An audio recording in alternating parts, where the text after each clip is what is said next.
que engloba tanto la flora nativa como la flora naturalizada, porque nosotros estamos haciendo programa de mejoramiento en ambos tipos de especies, nativas y también algunas naturalizadas. Cuando me pidieron dar la charla, estuve haciendo unos intercambios para ver de qué hablar. Lo que se me ocurrió fue ponerle un nombre que, bueno, parece bastante, como es, parece mucho, digamos, pero bueno, me pareció que era importante decir que son ideas innovadoras, porque después vamos a ver que si bien los que conocen de mejoramiento van a ver que los conceptos que nosotros aplicamos ya se conocen en mejoramiento, son nuevos para Argentina y sobre todo para una región muy importante, ganadera, que es la región chaqueña. Y después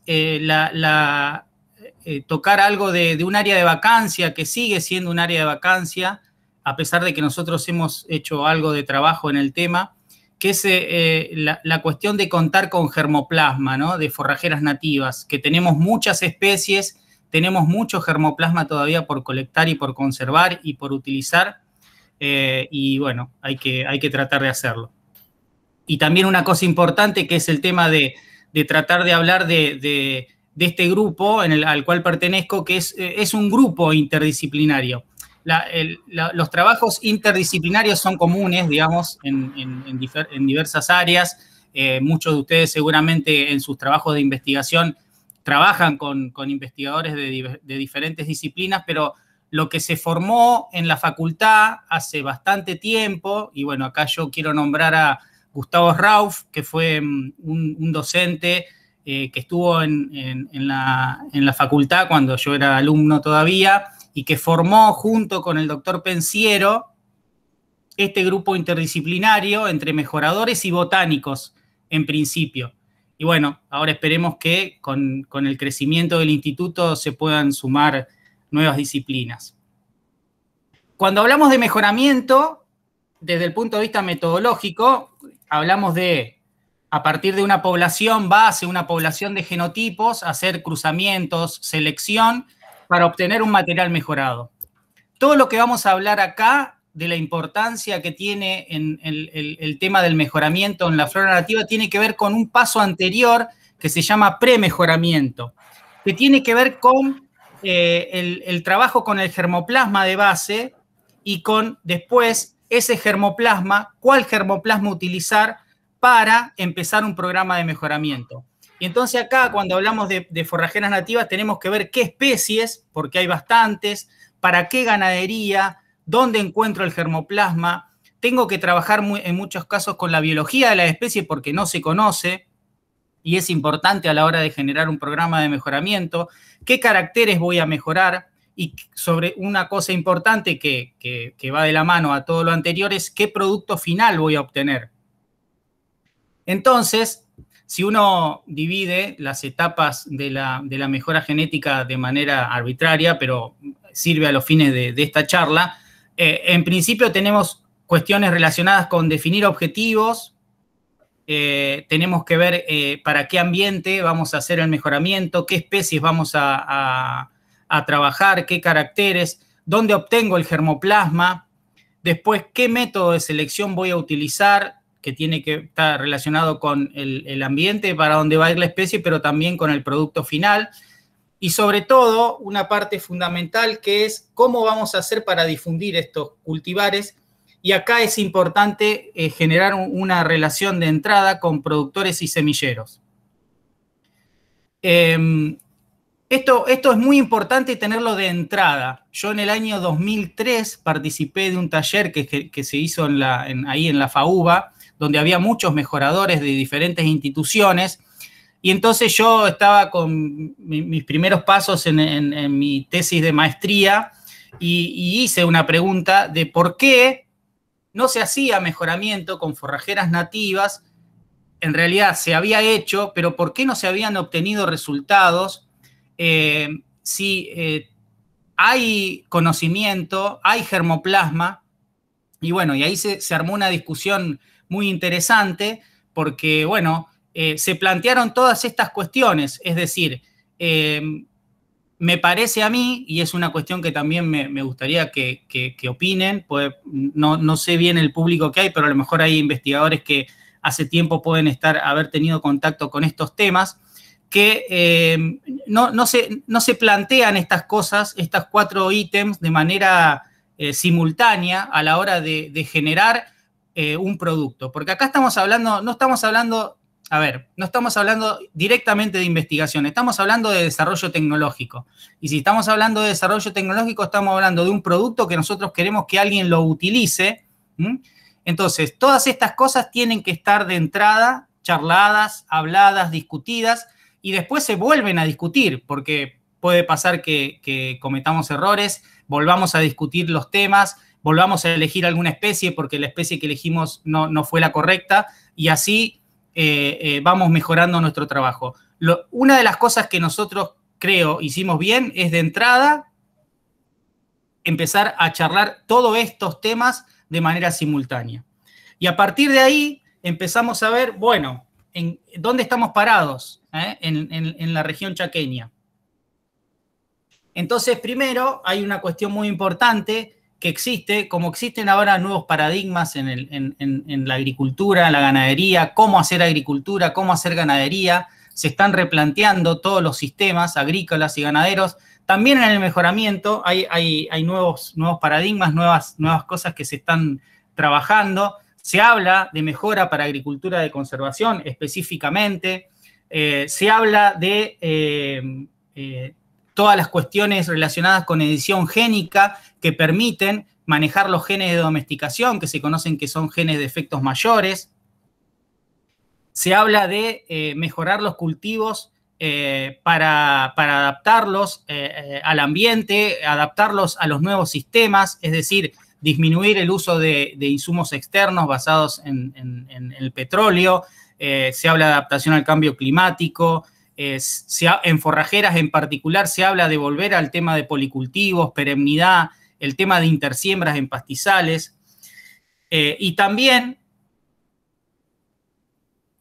utilizar caracteres que permitan mejorar el ambiente.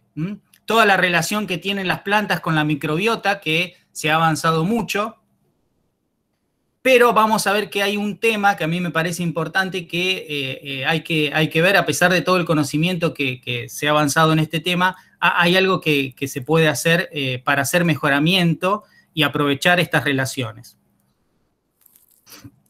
Y por último, hay muchos trabajos, ¿no?, de nuestro rol, ¿no?, como sector público, donde nos insertamos dentro del proceso de mejoramiento, de liberación de cultivares, y acá nuestro rol es fundamental en todo lo que yo le decía hoy, que es las actividades de premejora, siempre asociados al sector privado, ¿no? El contexto ha cambiado mucho. Yo le muestro esto, es un boletín que se generó hace mucho tiempo, en la década de 1970, que era cuando se había ido la forestal y empezó todo el proceso de colonización de la cuña boscosa santafesina, que es una región en el norte de la provincia de Santa Fe. Y fíjense cómo había un error bastante grosero, ¿no? Y decían esta frase, ¿no? Debemos superar el atraso y el estancamiento convirtiendo nuestros montes en chacras y praderas, ¿no? Entonces, trasladar la visión pampeana de la agricultura y la ganadería a una región totalmente diferente, con un contexto totalmente diferente, un ambiente totalmente diferente, lo que trajo todos los problemas que ya conocemos de degradación de los ambientes en la región chaqueña. Ahora se está volviendo a hablar de todo lo que tiene que ver con, en su momento eran sistemas agrosilvopastoriles, ahora tiene otro nombre, manejo de bosque con ganadería integrada. Se vuelve a hablar de modelos victos porque durante mucho tiempo se hizo solo agricultura. Se habla de mantener los pastizales, de mantener los bosques y hacerlos productivos, ¿no? Se habla de nuevo de tecnología de procesos. Parece mentira, pero se está volviendo a hablar, cosas que ya se conocen hace mucho tiempo. Y en el tema tecnología de insumos, algo fundamental es la semilla. Entonces, el contexto que estamos hablando es un contexto donde todavía hay mucho que mejorar en el manejo del pastizal, ¿no? Lo que ustedes ven a su derecha es el promedio de los sistemas productivos en gran parte del norte de la provincia de Santa Fe. Yo puedo animarme a decir que en gran parte de la región chaqueña húmeda, que en los sistemas de cría, que son los más importantes, existe una productividad de 70 a 90 kilos por hectárea por año, y solo manejando el pastoreo, mejorando todo lo que tiene que ver con esa mejora del pastoreo en pastizal natural, se puede llegar a niveles de 160 a 200 kilos por hectárea por año. O sea que todavía estamos en un momento donde esto se puede mejorar y se puede mejorar mucho. Después ahí se tienen que insertar de manera estratégica en lugares apropiados, en parte de los establecimientos o con intersiembra, algunas especies que son valiosas. Por ejemplo, las leguminosas, que dentro de lo que ofrece la biomasa forrajera de los pastizales están en escasa proporción. Sin embargo, existe una amplia diversidad de leguminosas en los pastizales. Es decir, hay muchas especies de leguminosas en los pastizales y ahora después vamos a hablar un poco de eso. Y existe escasa oferta de semillas de leguminosas. Algo de alfalfa en algunos lugares y Melilotus, nada más.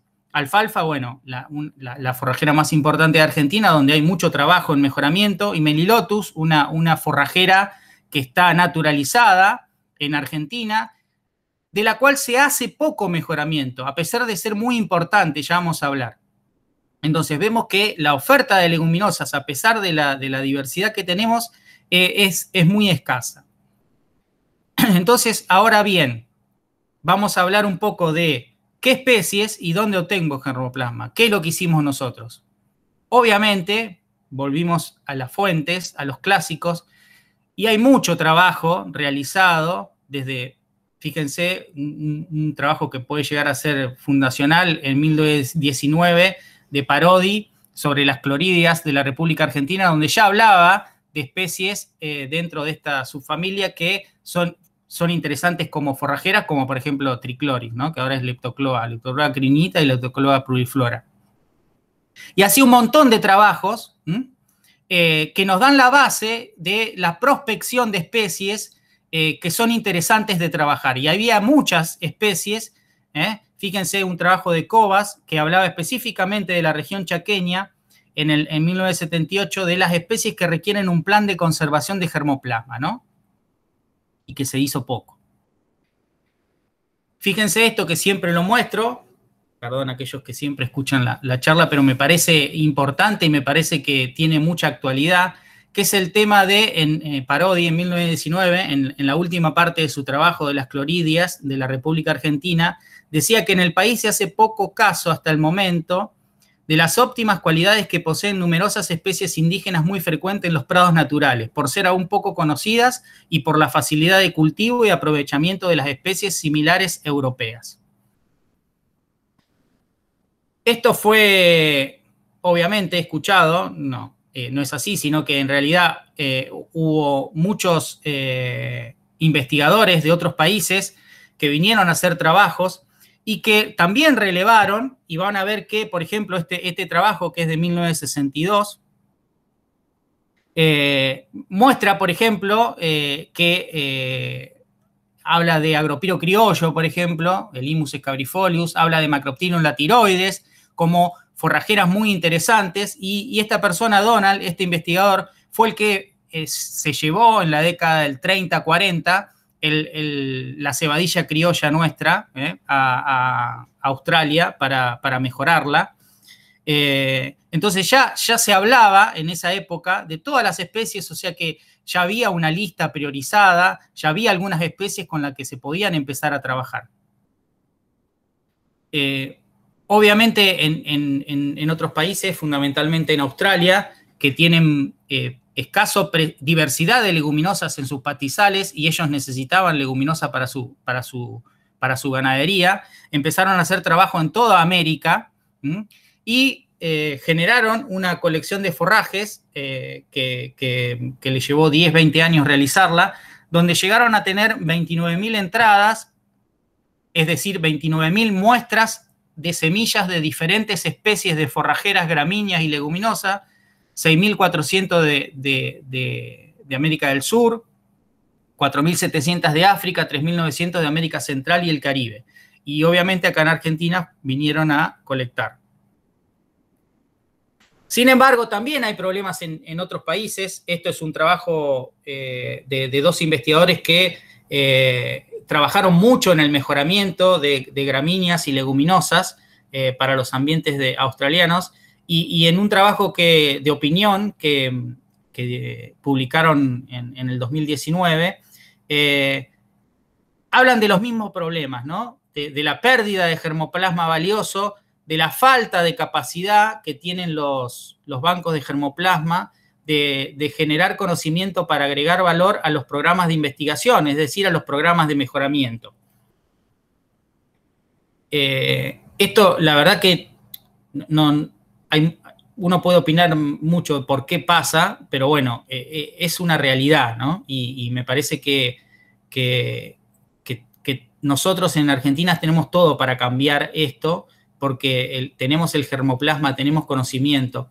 Entonces, si nos ponemos a ver las especies, existe esta página que fue generada por diversas instituciones, por ejemplo, el CIAT, el Centro Internacional de Agricultura Tropical, y algunos centros de investigación de Estados Unidos, de Australia, donde relevan todas las especies, y en particular vamos a hablar de las leguminosas. Fíjense, en este listado, que además es un listado, pero además tiene mucha información de cada una de las especies, nombran 36 géneros de leguminosas. De esos, 23 están presentes en Argentina, y nombran 190 especies en total, de las cuales ya existe conocimiento científico de que pueden llegar a tener un rol como forrajeras cultivadas. De esas 190, en nuestro país crecen 26 especies y 2 variedades. Y ninguna o muy pocas han sido cultivadas, muchas han sido ensayadas, pero hay muy pocos cultivares, ¿no? Los cultivares que se han desarrollado, los hemos desarrollado en nuestro grupo de trabajo, pero hay mucho por trabajar, hay mucho por trabajar todavía. Y si vamos al germoplasma, ¿quién tiene germoplasma? Vamos a nombrar solamente 2 géneros que son muy importantes en Argentina de leguminosas forrajeras, Macroptilium y Desmanthus. Este portal que se llama Génesis reúne a todos los bancos de germoplasma más importantes del mundo, y los bancos lo que hacen es poner a disposición la información del germoplasma que conservan. Fíjense, si nosotros hablamos de estos 2 géneros, Desmanthus se conservan 964 entradas en diferentes bancos, y de Macroptilium 2.359 entradas, es decir, muestras de semillas. 113 de Argentina en Desmanthus y 139 de Argentina en Macroptilium. Fíjense que de Desmanthus somos el segundo país en cantidad de germoplasma conservado a nivel mundial y cuarto en relación al género Macroptilium. Pero yo diría generosamente el 85%, puede llegar a ser el 90%, no está en Argentina, ¿no? Está en otros centros internacionales que conservan germoplasma. A partir de todo esto, nosotros lo que hicimos fue generar mucho trabajo de investigación a partir de dos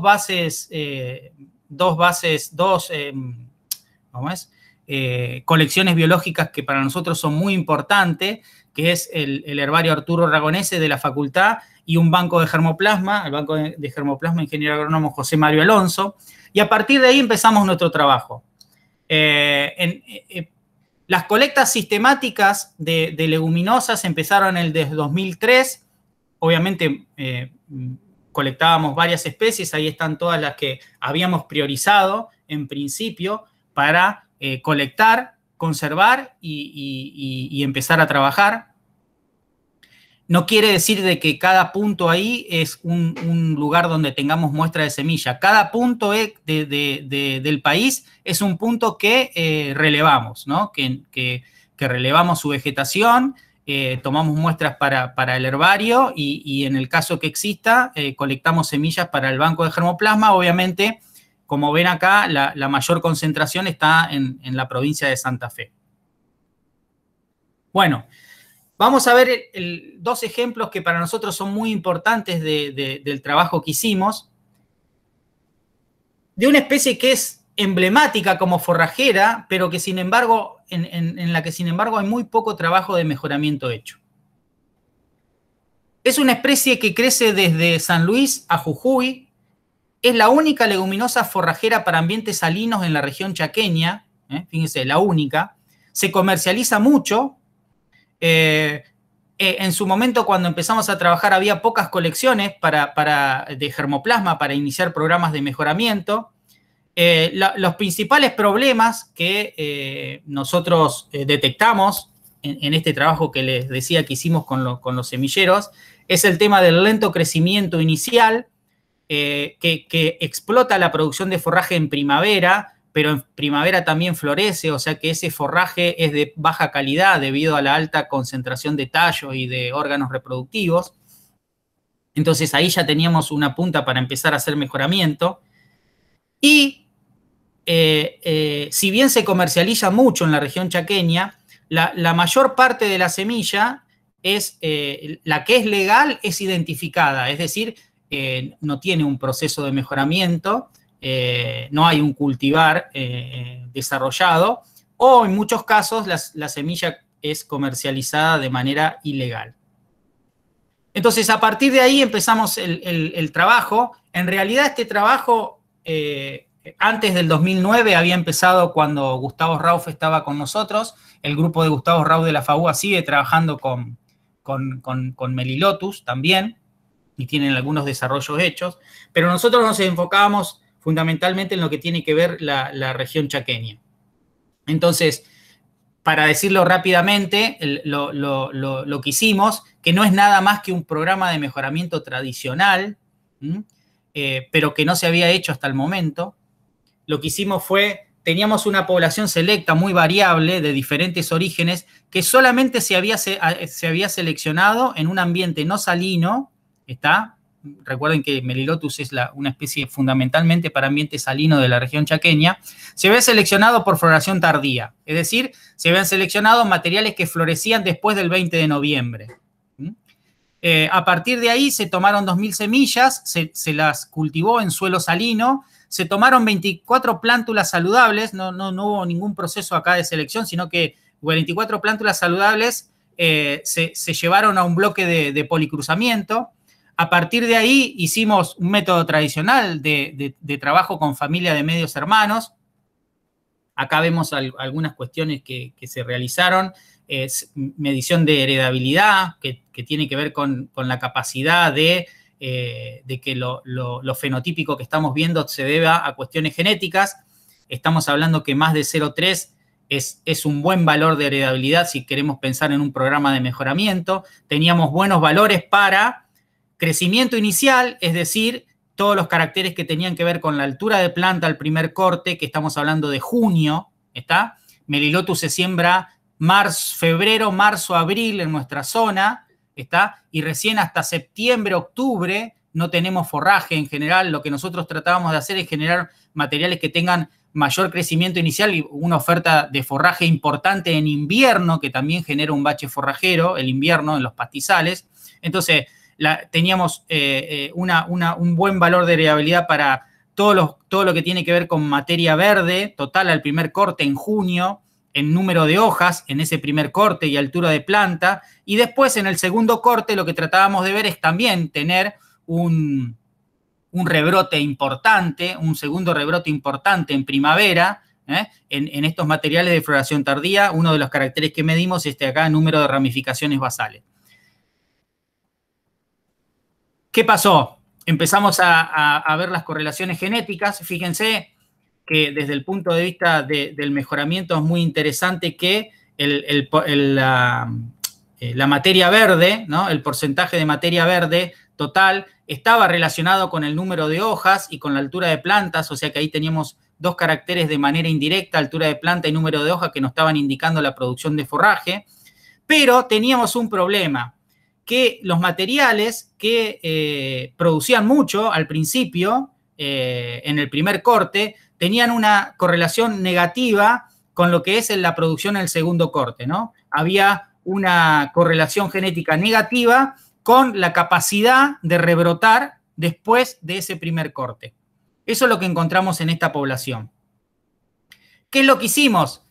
Generamos dos poblaciones. Una población que era la población en principio, que era nuestro objetivo, ¿no? La nombramos en principio SP1, que tenía producción invernal, es decir, alta producción invernal, pero tenía una baja capacidad de rebrote. Fíjense, esa es la planta típica del Melilotus de este material, ¿no? Y una característica que no fue buscada es que tenía tallo hueco.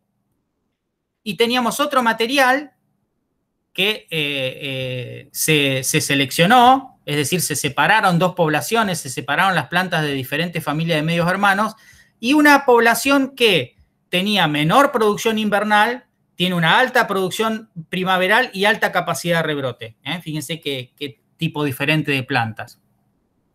Y fíjense, en algunos ensayos agronómicos, esto es junio de 2013, fíjense, los dos últimos son dos materiales comerciales que están en la zona.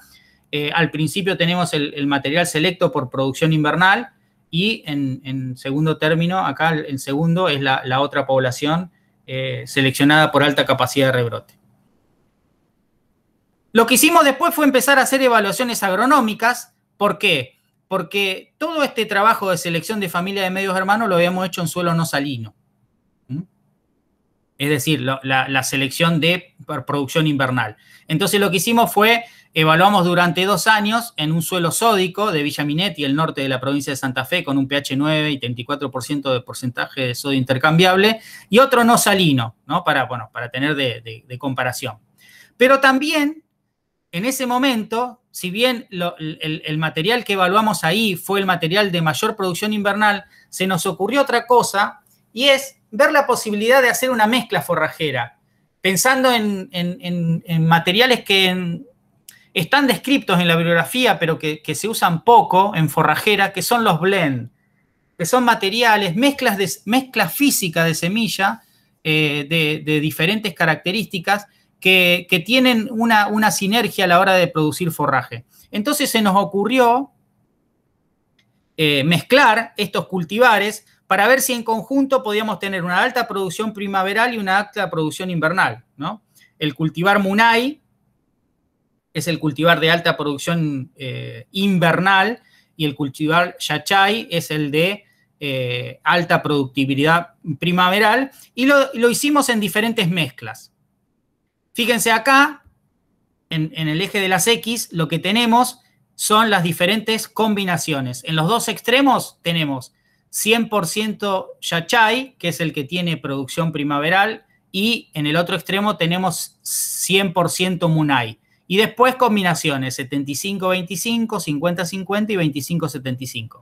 Acá tenemos la producción total en el primer cuadro, y en el segundo lo que tenemos es la distribución en dos cortes. ¿Cómo se distribuye en porcentaje en el primer y segundo corte? Vemos el comportamiento típico de Melilotus, que es un 35% del forraje producido en el primer corte y un 65% en el segundo. A medida que metemos Munay, eso va cambiando. Fíjense ya cuando tenemos mitad y mitad, cómo hay un balance entre lo que es primer y segundo corte. Algo parecido cuando tenemos 75% de Munay y 25% de Yachay. Y el comportamiento típico de Munay, donde ofrece el 70% de su forraje en el primer corte y el 30% en el segundo. Y a partir de ahí fue eso lo que propusimos, empezar a hacer una mezcla, un mix varietal. Eso se lo propusimos a la empresa en la cual licenciamos. Y fíjense, ese material se licenció. Esto es en Charata, en Chaco, en suelo clase 6. Fíjense, esto es un material Munay en septiembre, ¿no? Fue sembrado en abril, y este es un material, y es muy interesante porque se lo está tratando de utilizar como cultivo de cobertura, ¿no? Como cultivo verde, básicamente por esto, ¿no? Por el gran crecimiento invernal que tiene. Y también se está comercializando el mix varietal, ¿no? del material ya para uso estrictamente forrajero, y esto también, esta es una siembra de unos productores este año, que esta es una foto actual, el 20 de abril se sembró, o sea que tiene aproximadamente 60 días. Entonces, fíjense acá, algo simple, sencillo, que no existía para la región chaqueña, y todo lo que queda, ¿no? Porque existen un montón de características que se deberían empezar a trabajar en Melilotus. Yo sé que hay gente en Manfredi que está trabajando con contenido de cumarina. La cumarina es un producto que puede ser tóxico en algunas situaciones. Lo que pasa, nosotros hicimos algunos estudios y vimos que como la cumarina tiene un efecto antiplaga, digamos, los materiales que tienen bajo contenido de cumarina son muy atacados por las plagas. Entonces, bueno, pero hay un trabajo para hacer. Entonces, fíjense que parece tan poco, pero lo más importante de acá, lo que yo rescato, es esa primera imagen de todos los sitios de colección de Melilotus que nosotros conseguimos en Argentina, y a partir del cual pudimos hacer nuestra población base, nuestra población de mejoramiento, y de la cual se pueden seguir sacando materiales, ¿no? Bien, perdón, si alguien me quiere parar, si no, bueno, al final, para evitar que ahora paremos, pero si alguien quiere hacer una pregunta, me puede parar. Lo que pasa, bueno, yo no los estoy viendo, así que espero que no se estén durmiendo. Y otra especie con la que hemos avanzado bastante es en el género Macroptilium. Estos son todos los lugares donde hemos colectado. Fíjense, 3 especies que son fundamentales para la región chaqueña, para la ganadería de la región chaqueña, que es Macroptilium latiroides, que es una especie anual, Macroptilium erythroloma, que es una especie perenne, y Bracteatum también, que es una especie perenne. Perdón. Hay 20 especies, son todas americanas, y 8 crecen en Argentina. Macroptilium atropurpureum, cultivar ciratro, es la forrajera más conocida como forrajera tropical. Lo que pasa es que es muy tropical. Las veces que se la ha probado acá en Argentina, es una especie perenne, que lo que pasa es que no aguanta el primer invierno, ¿no? de nuestro clima subtropical. Entonces, a partir de ahí, como además había antecedentes en otros países de mejoramiento y de cultivares liberados, empezamos a tratar de tenerla como una especie prioritaria, ¿no? Además, por una cuestión que ya vamos a ver, que es la elevada capacidad de nodulación en diferentes tipos de suelo y circunstancias. 5 lecciones para iniciar programas de mejoramiento cuando empezamos. Entonces, bueno, lo que nos tocó primero es empezar a colectar. Lo que hicimos fue en el 2009, luego de haber hecho bastantes colecciones, inclusive importar algunos materiales de banco de germoplasma extranjero, hicimos una preselección, ¿no? Por fenología, vigor, rebrote, persistencia, en el caso de las especies perennes, o sea, trabajamos con todas las especies juntas. Y algo muy importante que generalmente se olvida en los programas de mejoramiento, que es el tema producción de semilla. Y es muy importante en Macroptilium porque Macroptilium tiene un largo periodo reproductivo, y además tiene dehiscencia explosiva. Entonces, el tema producción de semillas es un tema fundamental si queremos liberar un cultivar que se utilice, ¿no? Lo que pasó que de esa colección que teníamos, seleccionamos 13 y después seguimos los ensayos utilizando como testigo algunos cultivares de Macroptilium atropurpureum y algún cultivar también, por ejemplo, de Macroptilium latiroides, la especie anual. Fíjense, acá les muestro los primeros ensayos. Fíjense, acá lo que mostramos son 2 materiales muy diferentes. Esto es diciembre del 2010, en Esperanza. Fíjense, tenemos un material de Macroptilium latiroides, la especie anual, que en diciembre del 2010 está en estado vegetativo, vigoroso, y un comportamiento típico de Macroptilium latiroides en nuestra zona, que es ese, en diciembre ya está florecido y fructificado, ¿no? Y también poco folioso en este caso. Tenemos amplia diversidad en nuestra colección de germoplasma, para mostrarles solamente caracteres que son muy evidentes. Hay materiales rastreros de hoja redondeada, materiales erectos de hoja redondeada, materiales rastreros de hojas lanceoladas. Es una especie muy interesante para seguir trabajando. En el tema semillas, básicamente empezamos a ver todo lo que tiene que ver con producción de semilla. Tenemos una importante variabilidad en el tema peso de semilla. Fíjense que tenemos materiales que van desde los 4 gramos la 1000 semillas hasta los 11 gramos la 1000 semillas. Después, como vimos que había esta importante variabilidad en el peso de la semilla, lo que hicimos fue relacionarlo con otros caracteres. Por ejemplo, con el porcentaje de semilla dura, vimos que no había relación entre el porcentaje, entre el peso de semilla y el porcentaje de semilla dura, pero fíjense algo muy interesante que tiene que ver con el proceso de domesticación. Tenemos una amplia variabilidad en porcentaje de semilla dura. Tenemos materiales que tienen muy baja cantidad de semilla dura cuando se cosecha, 20% o menos, y tenemos materiales que son los típicos, que tienen alta porcentaje de semilla dura cercano al 100%. También analizamos las cuestiones relacionadas con la germinación, no encontramos relación. Sí encontramos relación con tamaño de plántula, ¿no? Entonces, tamaño de semilla, tamaño de plántula es un carácter muy importante en el proceso de domesticación, o sea que teníamos variabilidad para seleccionar. Otra cosa que hicimos fue ver el periodo de producción de semilla. Acá tenemos los 4 grupos de entradas que pudimos determinar. Fíjense, estos son materiales que tienen fenología temprana, es decir, fíjense, empiezan a producir semilla entre la segunda mitad de enero, ¿no? Y producen semilla hasta la segunda mitad de febrero. Más o menos tenemos 1 mes y medio de producción de semilla, es muchísimo, y fenología temprana. Teníamos otro grupo de materiales que también tenía fenología temprana, pero solamente tenía 1 mes de producción de semilla, que también es mucho, pero bueno, es diferente a este 1 mes y medio. Teníamos materiales que también tenían 2 meses de producción de semilla, 2 meses de producción de semilla, pero eran muy interesantes porque son de fenología tardía. La fenología tardía nos permite tener alta calidad de forraje en un periodo mayor de tiempo, ¿no? Y teníamos materiales que tenían, obviamente estos son los menos interesantes desde el punto de vista de su uso, porque tienen 3 meses de producción de semilla y también tenían fenología temprana. Bien, nos quedamos con algunos materiales acá, de este tipo.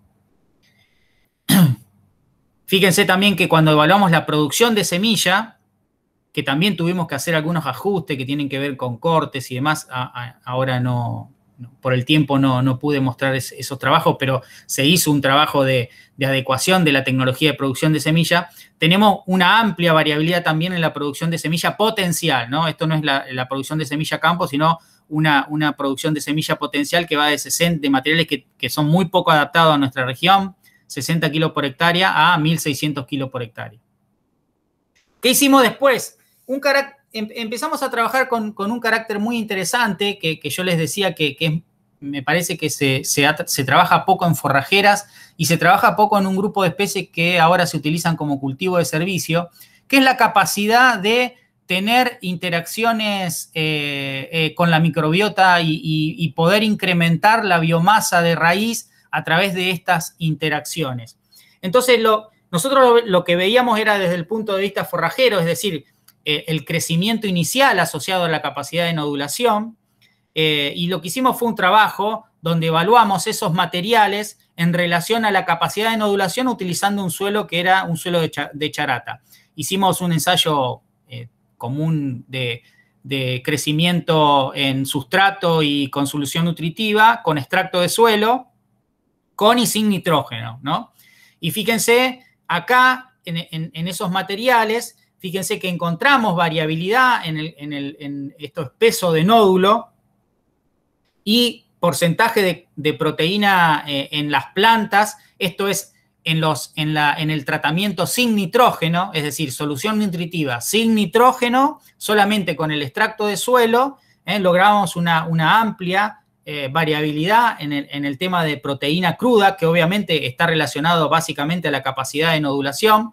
Fíjense, hay materiales muy interesantes. Estos dos después, ahora son los cultivares que hemos inscrito, pero este, por ejemplo, era un cultivar que desarrollaron en Australia.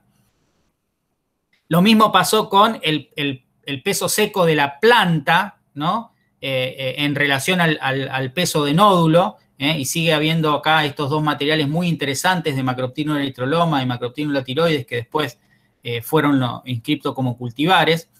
Y lo que le decía hoy, es un carácter que, si bien se conoce mucho de la genética de la interacción entre rizobios y plantas, ha sido muy poco utilizado como carácter para mejorar.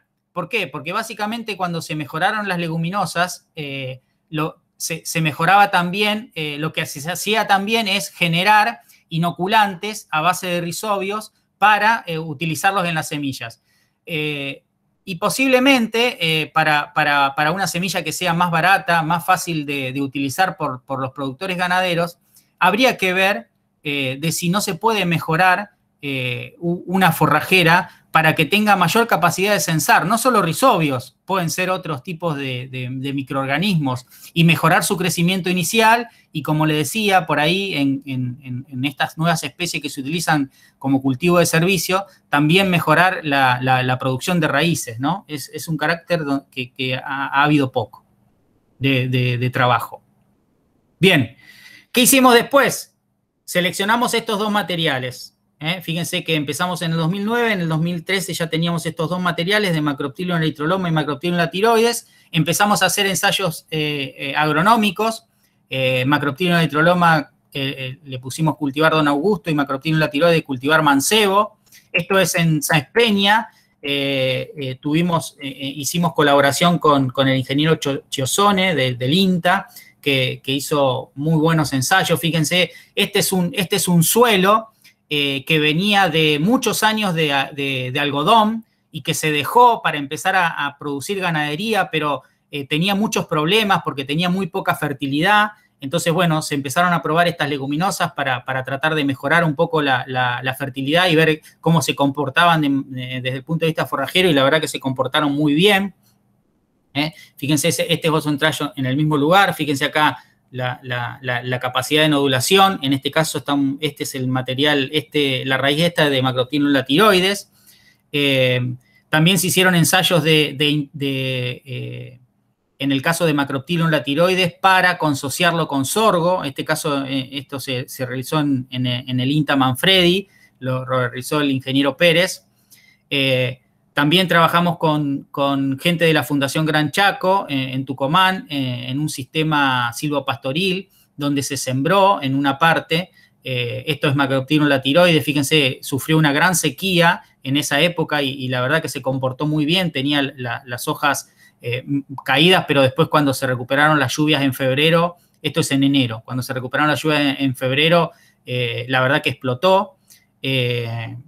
También estamos haciendo un trabajo en Alejandra, provincia de Santa Fe, con pequeños productores, en algo que, bueno, hoy no les voy a poder mostrar, que es en el tema de tratar de que pequeños productores ganaderos puedan producir semilla.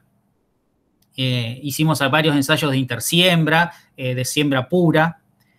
Y por último, lo que hicimos fue, o en realidad no por último, paralelamente, empezar a hacer un convenio de vinculación, y ya esta primavera, verano, gracias a un convenio que tiene la empresa con el INTA Reconquista, que está acá en el norte de la provincia de Santa Fe, se produjeron las primeras 6-7 hectáreas de estos materiales, que permite comenzar con la comercialización y obviamente el incremento de semilla.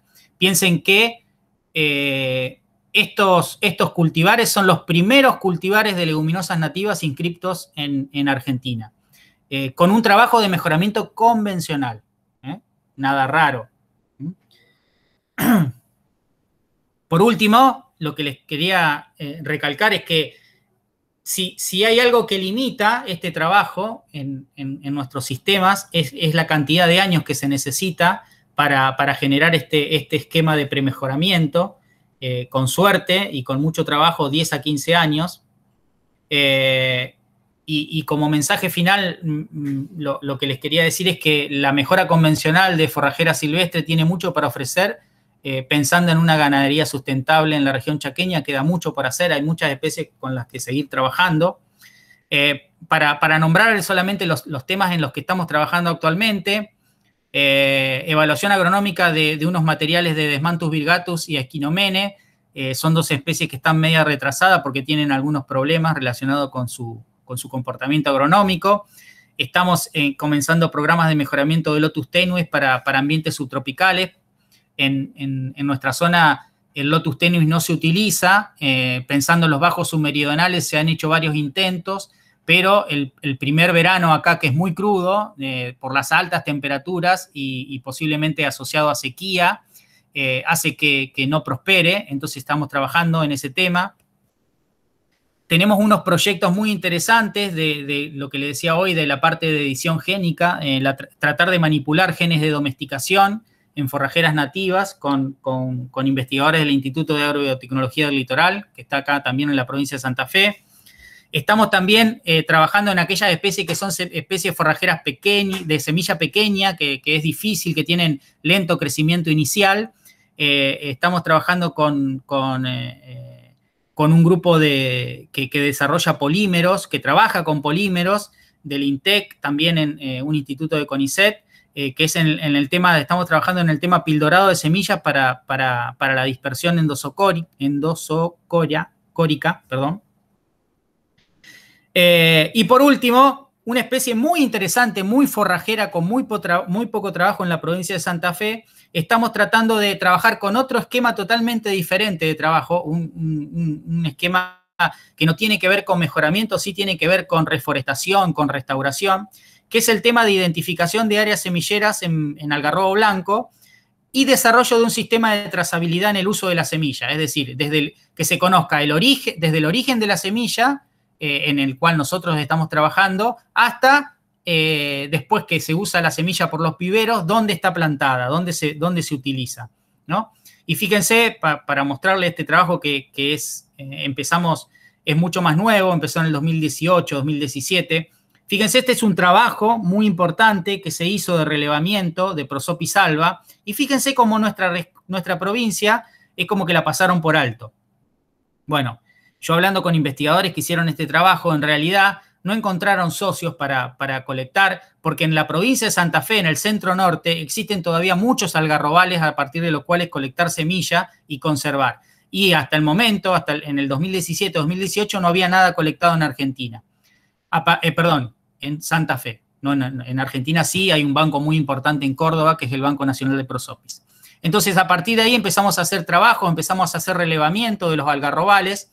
Y fíjense, los puntos rojos son sitios donde nosotros pudimos colectar semilla, y los amarillos son sitios que fueron relevados, pero en ese momento no había semilla.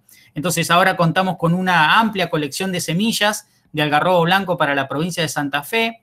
Hemos adquirido junto con la provincia una trilladora de algarrobo que desarrollan en la Universidad Nacional de Córdoba, que aparte de permitir la trilla de las chauchas de algarrobo blanco, también permite la trilla de otras leguminosas importantes para nosotros, como guayacán, espina corona. Y estamos empezando a hacer trabajos de caracterización, de fenotipado, y de paso la propaganda de una plataforma de fenotipado que hemos adquirido recientemente, que la estamos poniendo a punto en el instituto, que permite el fenotipado de plantas, y en este caso lo que nosotros estamos trabajando con Prosopis es en el fenotipado de frutos y semillas para poder certificar el origen de las mismas. La bibliografía se las dejo, después les voy a pasar la presentación, y les agradezco, y perdón si hablé rápido, pero bueno, no puedo. Estuvo perfecto, Marcelo. Muchísimo trabajo, la verdad. Muchas gracias. ¿Estos cultivares ya se utilizan a campo como forrajeras? Perdón que quiero volver. ¿O me fui? Ay, no, ahí estoy. ¿O no? Estoy, ¿no? Ahí te Ahí estoy. vemos, ¿sí? Sí, sí, te vemos y te escuchamos. Sí, ahí estoy. Ahí me voy, ahí me veo. Sí, justamente estos dos casos son dos casos de éxito, digamos. Tenemos mucho fracaso, pero bueno, no lo voy a mostrar. Y hemos trabajado con muchas especies. Esto es como una especie de embudo, ¿no? Donde uno empieza con un montón de especies y así se ha hecho en otros lugares, digamos, no descubrimos nada nuevo. Se empieza con muchas especies y hay algunas que avanzan porque su mejoramiento es más factible, es más atractivo para las empresas también semilleras, pero no quita que con las otras sigamos trabajando. Estas dos sí, ya se están comercializando. Inclusive ahora ya la universidad está cobrando las primeras regalías de las licencias de los materiales estos, tanto de Macroptylium como de Melilotus. Perfecto. ¿Alguien tiene alguna pregunta, algún comentario? Marcelo, soy Edith. Hola, Marcelo. ¿Podrías comentar algo acerca de la perennidad de estos materiales? Bien. En el caso de, bueno, Melilotus albus es una especie anual. En el caso de Macroptylium tenemos materiales que, Macroptylium latiroides es una especie anual, pero que tiene buena capacidad de resiembra, y los otros materiales, el Macroptylium eritroloma es un material perenne, ¿no? No sé si eso era a lo que te refería, Edith. Sí. Bien. Sí, y bueno, sí, una cosa que también es importante, que ahora con Edith lo quiero recalcar, es que yo lo que muestro es un programa de mejoramiento, pero nosotros somos un instituto de investigación que obviamente trabajamos mucho en investigación, en investigación básica relacionada con la biología de plantas, y hemos tenido muchas interacciones con otras áreas, con otras disciplinas. Espero en algún momento que en el grupo se une un fisiólogo, pero hasta el momento venimos trabajando mucho, por ejemplo, con Edith, que nos ha ayudado mucho en el tema. Hemos colaborado, nos ha ayudado un montón en el tema que está relacionado con la fisiología de la tolerancia a la salinidad, que es un problema muy importante en áreas de la región chaqueña. Y bueno, también ahí lo veo a Gustavo, que bueno, sigue siendo un partner nuestro, un amigo. Así que sí, levantó la mano Gustavo. Gustavo, te escuchamos.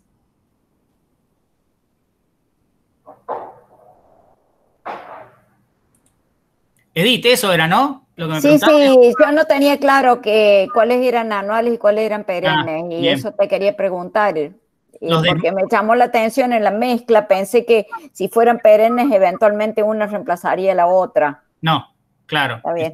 Exacto. Bien. Bien. Muy linda la charla, Marcelo. Me hubiera gustado haberme enterado algo para difundirla un poco, pero me enteré muy sobre la marcha. Una de las cosas que me hiciste recordar cuando, digamos, me invitó Pensiero a reemplazar a Alonso, que había fallecido como profesor de la cátedra de genética. Una de las cosas que tenía Alonso era justamente las ideas de trabajar sobre nativas, y algo que también había escrito era la endosocoria como modo de difusión.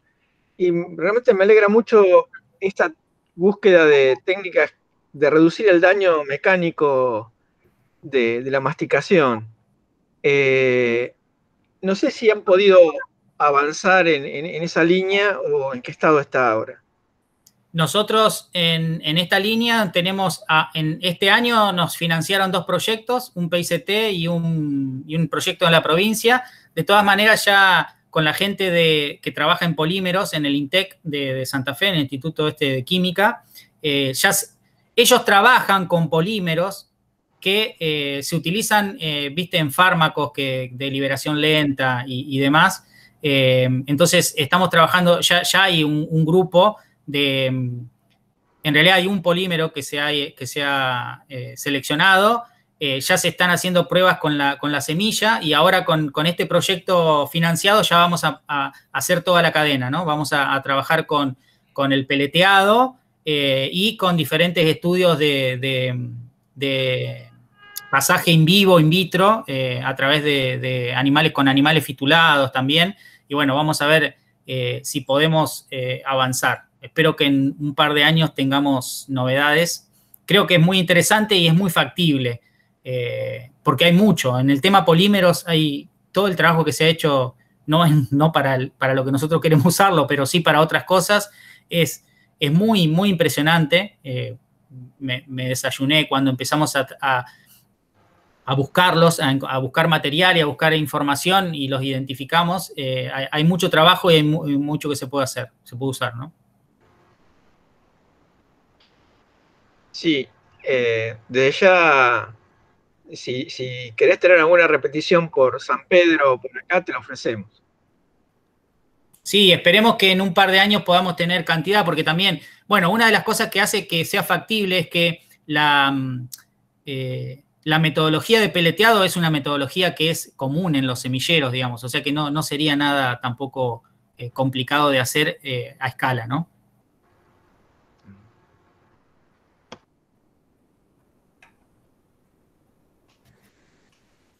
¿Algún comentario más?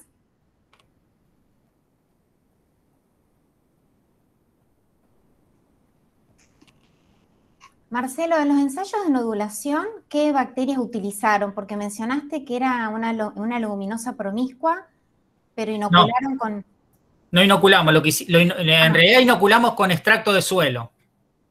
Justamente un extracto de suelo de charata, de ese lugar que había estado como por 20 años con algodón y se querían reconvertir los productores a ganaderos y no había forma de instalar ninguna subtropical. Entonces, ahí atrás se veía en la foto un Gramarrodes, pero muy pobre. Y trajimos suelo de ahí y con gente de acá de la cátedra de microbiología hicimos un ensayo con extracto de suelo.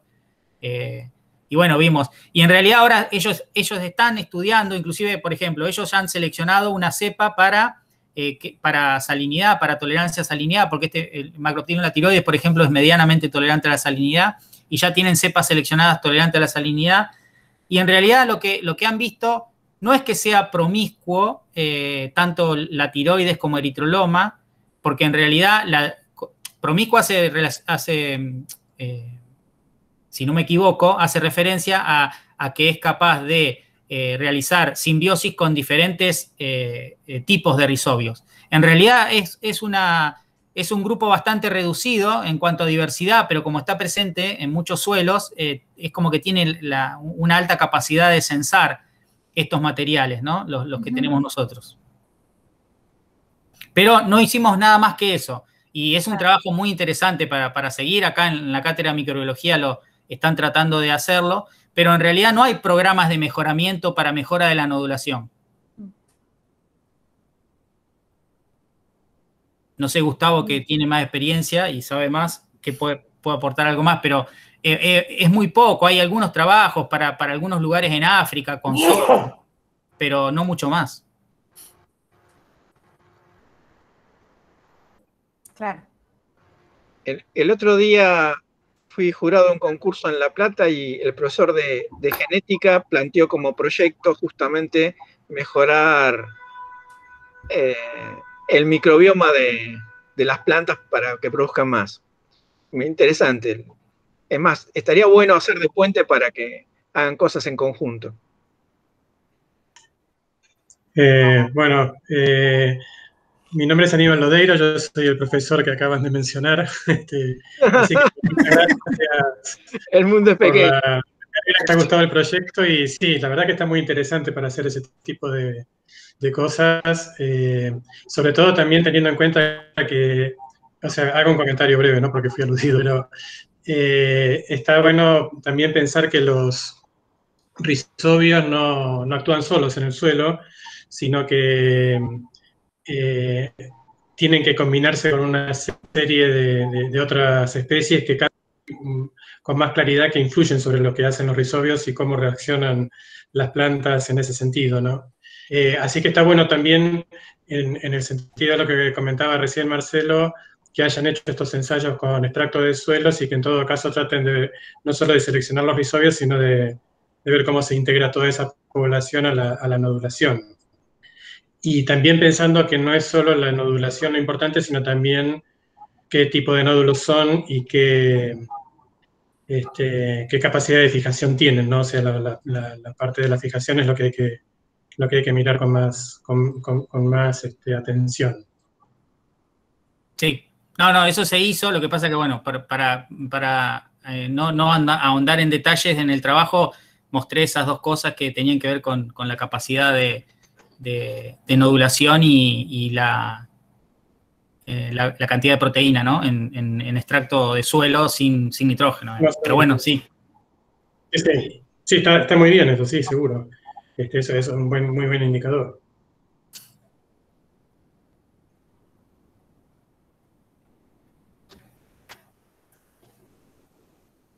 Bueno, gracias por la intervención, Aníbal.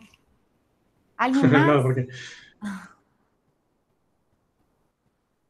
Sí, inclusive en Vicia, el otro día yo estaba hablando con gente que trabaja con Vicia, y en general Vicia en todos lados se inocula, ¿no? Y para como cultivo de servicio, por ejemplo acá en nuestra zona, quieren una semilla barata, y ya con el inoculante ya es un costo que lo ven, lo están ahí y muchas veces no cierra. Entonces, ¿qué pasa si se seleccionan algunos materiales por mayor capacidad de nodulación, de capacidad de fijación con los rizobios que hay en el suelo, ¿no? Sí, es importante buscar digamos, los rizobios de la fuente, de la zona, o sea, rizobios adaptados a la zona. Lo que pasa que también hay que ver con qué está acompañado, ¿no? O sea, también hay que tener cuidado ahí que no aparezcan especies que puedan ser riesgosas para la salud y que nosotros estemos cultivando, además de los rizobios, esas otras cosas. Sí, además el germoplasma, ¿no? Porque el germoplasma ha sido seleccionado para ser inoculado, el germoplasma de Vicia, ¿no? Entonces habría que buscar germoplasma que no ha sufrido eso para ver si también es más factible encontrar variabilidad para fijación, ¿no? Claro, sí.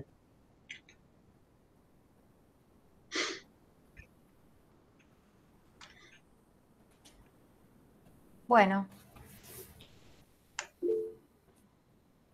Acá te agradecen muchos el seminario. Bueno, muchas gracias a ustedes por permitirme contar. Bueno. Lo que hacemos. Una consulta. Bueno, Marcelo, saludos, un abrazo. Saludos a todos, muy lindo verlos, escucharlos.